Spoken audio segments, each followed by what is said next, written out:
It has been more than a decade since Jodi Arias was convicted of murdering her ex-boyfriend Travis Alexander in a case that became one of the most talked-about trials in American history.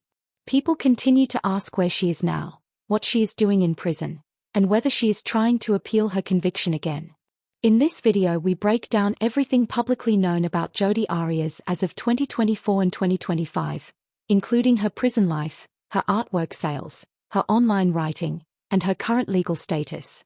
Jodi Arias is currently housed at Perryville State Women's Prison in Goodyear, Arizona. She is serving a life sentence without the possibility of parole. This means she will never be released unless her conviction is somehow overturned, and so far that has not happened. Multiple reliable sources including Oxygen True Crime confirm she is still at Perryville as of 2024. Inside prison, Jodi has kept a relatively low public profile. She previously worked as a library aide until July 2022 according to prison records. She now spends most of her time drawing, writing, and maintaining a small social circle inside Perryville. Even though she cannot access the internet directly, she still maintains an online presence through others outside the prison. One of the most notable developments is that Jodi Arias has a Substack blog where she publishes written posts. These posts are managed and uploaded by people outside prison because inmates in Arizona have no internet access. In her Substack writing, Arias says she is focusing on post-conviction relief, her artwork, and her writing. This was reported in 2024 by Radar Online.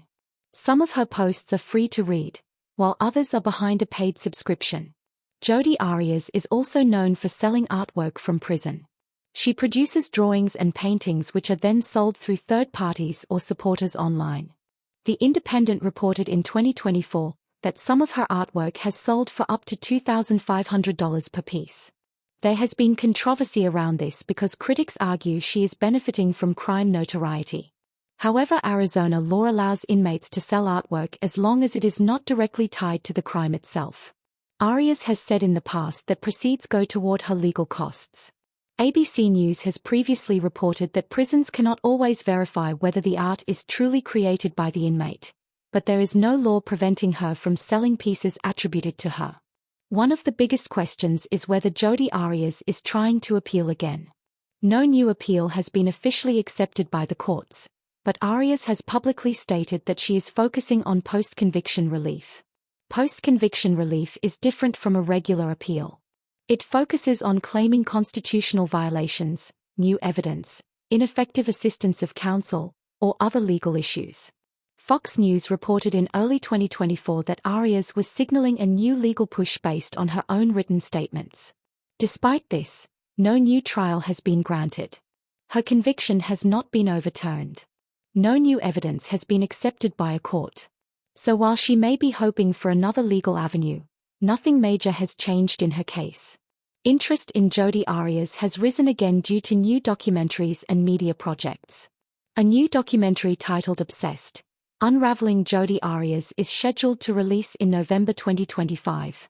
KOLD News reported that it will feature new interviews and a closer look at her life in prison. This has created renewed discussion about her case and why the public remains fascinated by her story. Arias has become a subject of ongoing debate because of the extreme nature of the murder, her behavior during the trial, and her continued presence through her writing and artwork. There are also things Jodi Arias is not doing. She is not eligible for parole. She does not have internet access. No court has granted her a new appeal. She does not do interviews. And she cannot legally profit from memorabilia related directly to the crime. Her activities are limited to what prison regulations allow. More than a decade later, Jodi Arias remains one of the most talked about convicted killers in America.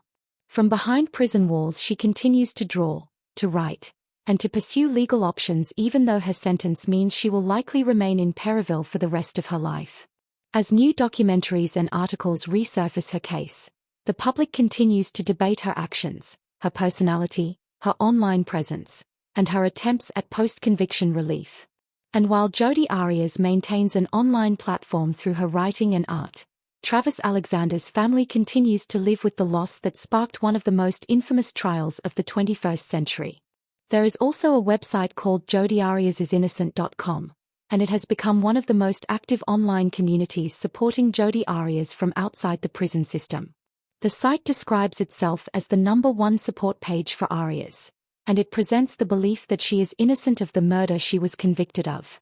Supporters on the site continue to argue that her trial was unfair, that evidence was mishandled, and that the media distorted the case against her.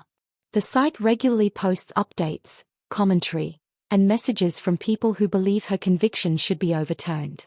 One of the most talked about parts of the website is its fundraising section, where supporters request donations for what they call the Jodi Arias Appellate Fund. According to the site, these donations are intended to help cover legal costs connected to her post-conviction relief efforts. The website also promotes her artwork, encouraging supporters to purchase pieces that are claimed to be drawn by Arias from inside prison. This has sparked debate, with some people questioning the ethics of donating or buying artwork from a convicted murderer, while others believe strongly in her innocence and want to help her fight her case. Although the website presents itself as her official support page, it is important to note that it is run by supporters outside of the prison, not by Arias herself. Still, the site remains very active and continues to gather attention from people who follow high-profile true crime cases and from those who believe Jodi Arias deserves another chance in court. You have been listening to The Midnight Cult. Please subscribe if you would like to hear more content about true crime.